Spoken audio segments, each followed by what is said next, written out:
Hawak ang tsinelas. Ay, hindi! Kumakan sayang!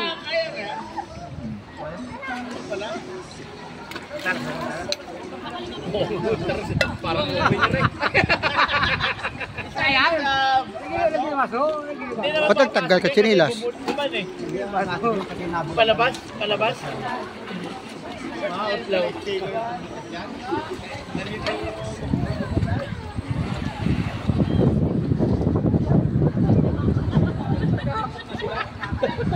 Para mamaya wala na tayong hakutin. Kunwari na kayo numirutan. Hindi namin alam ay. Masa tayo pag gano'n, maabot sila. Mawin na tayo! Tayo na! Ang luwag. Maluwag na naman. Ang luwag. Kung sumama nga yung mga sinaconnected. Talong pa yata. Pero kung si Alan ay si Ambe, nasama yun, gusto-gusto. Tapos wala kami tapos na pala naligo sa ilog yun. Ngayon, Masama kayo sa Litsap.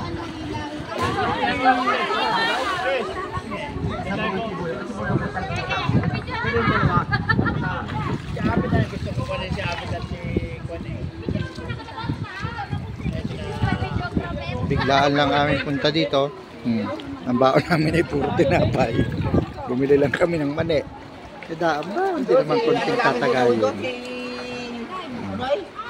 Mando. Yung panganay, Mando. Uli lang ito, Mando. Oo, yun na. Yung kabayawan nila.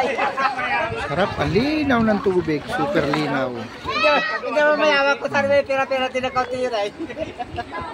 Oo, hindi mo uwi. Dati.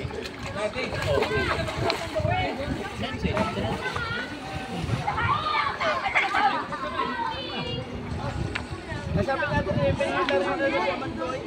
point ko dun sa Kwan. Sa Ayos din naman ang talon ni Kuya ay. Mando. Oh. Oh. Alam nyo po ba kung magkano ibinayad namin sa entrance dito? 20 pesos. Oh, sa halagang 20, nakakaligo ka na. Napakalinaw na tubig ng Bungabon River. Kuminsan tinatawag din itong Lisap River. Ayan po. Kaninang umaga daw po ay punong-puno ng tao dito. Kami naman ay mga alas 2 na pumunta, kaya hindi nagaan ng tao. Yung mga cottage po na nakikita nyo, mayroong 350, mayroong 450. Eh kami, 20. Kasi may dala kaming sariling lamesa. Meron kaming sariling puan. Ayan, nakaligo na. Hindi po, bye-bye.